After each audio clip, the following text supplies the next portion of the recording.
होता है, अक्सर सुनने में भी आया है, लेकिन हैदराबाद के हरिप्रसाद को सच बोलने की सजा मिली है। हरिप्रसाद ने इलेक्ट्रॉनिक वोटिंग मशीन में कमी का जब खुलासा किया, दुनिया के सामने इस सच को लाया, तो पुलिस ने उसे ही गिरफ्तार कर लिया।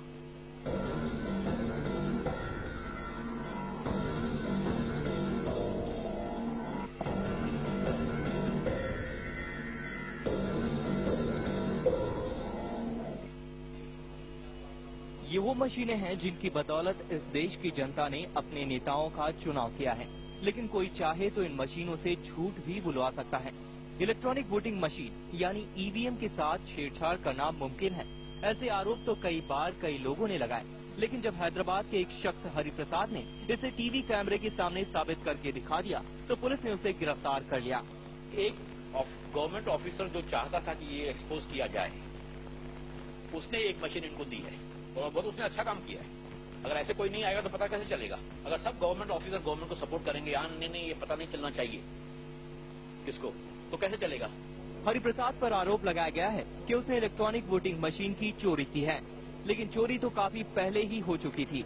हरिप्रसाद की गिरफ्तारी तब हुई जब उसने इन इलेक्ट्रॉनिक मशीन के साथ की जा सकने वाली छेड़छाड़ का भंडाफोड़ किया।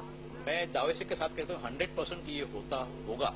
सभी इलेक्शन मशीन में तो नहीं करेंगे, पर कुछ इलेक्शन मशीन में करेंगे, तो उसमें से क्या होता है, काफी हजारों वोट एक पर्टिकुलर कैंडिडेट को जा सकते हैं। ये सच बोलने की सजा है जो हरिप्रसाद को गिरफ्तार कर लिया गया है, लेकिन जिस सच का खुलासा हरिप्रसाद ने किया है, वो सच अभी तक सरकार को दिखाई नहीं दे रहा, या यूं कहें वो इसे देखना ही नहीं चाहती। विशाल सिंह के साथ न्यूज डेस्क TV9।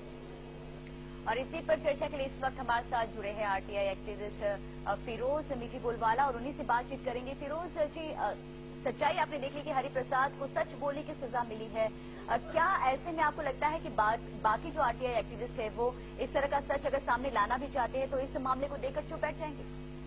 बात सिर्फ आरटीआई एक्टिविस्टों की नहीं, मैं वैसे आरटीआई एक्टिविस्ट हूँ नहीं, मैं बेसिकली पॉलिटिकल सोशल मूवमेंट से जुड़ा हुआ हूँ। सवाल हमारे पूरे डेमोक्रेटिक सिस्टम का है, हमारे पूरे राजनीतिक व्यवस्था है कि अगर इलेक्शन जिस प्रकार से अंडरमाइन हो जाएंगे तो हमारी पूरी लोकतंत्र की बुनियाद आज हिलती हुई दिख रही है।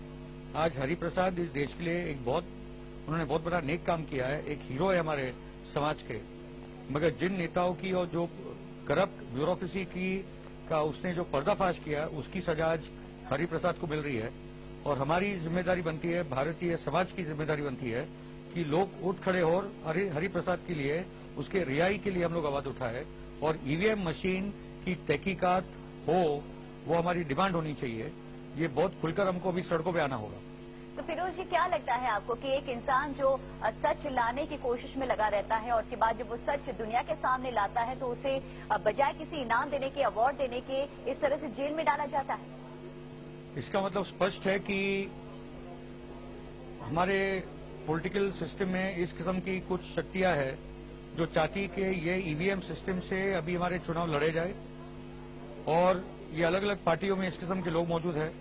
मगर सबसे बड़ा खतरा है कि अगर कांग्रेस और बीजेपी के नेता आज अगर जो सबसे तो बड़ी पार्टी अगर वो चुप बैठे हैं तो कहीं ना कहीं उनके लीडर इसमें शामिल है, और उसके साथ कि सीबीआई के माध्यम से जो बाकी के जो लीडरों को करप्शन के केस में फांस कर उनको जो चुप बिठाया जा रहा है, तो इतने बड़े केस पे जब इस देश के राजनीतिक लीडर चुप है तो ये बहुत खतरनाक निशानी है हमारे पूरे लोकतंत्र के लिए।